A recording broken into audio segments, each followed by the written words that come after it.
Nous sommes aujourd'hui le samedi du réveil de Lazare. Et c'est un jour tout à fait à part dans toute cette période du carême et de Pâques. En fait, on est hors des jours de carême.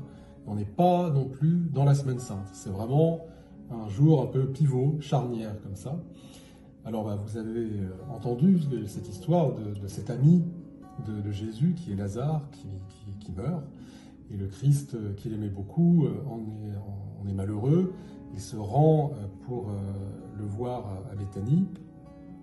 Et il dit en fait aux gens, mais non, mais Lazare il dort.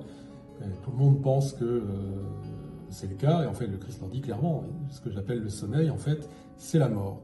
Et donc, à travers ça, le Christ assimile finalement maintenant la mort à un sommeil. Et du coup, il y a un réveil. Et le réveil, c'est une résurrection. Et il va ressusciter son ami Lazare.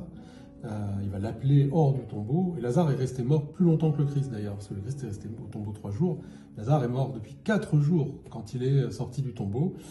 Et alors en plus de ça, quand le Christ le réveille, comme ça, il y a une manifestation de la Sainte Trinité. Il prie le Père, l'Esprit lui donne le souffle, et le Christ est présent ici, donc avec 3 personnes de la Trinité.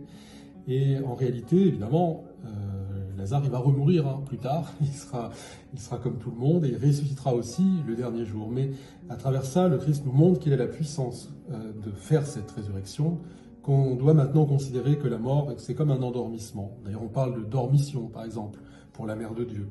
Et que de ce sommeil, on sera réveillé par le Christ lui-même, et c'est la résurrection. En fait, c'est toute notre foi, tout notre espoir, c'est de vivre ce réveil, d'avoir une vie qui va durer éternellement, et grâce au Christ, comme Lazare, être ressuscité.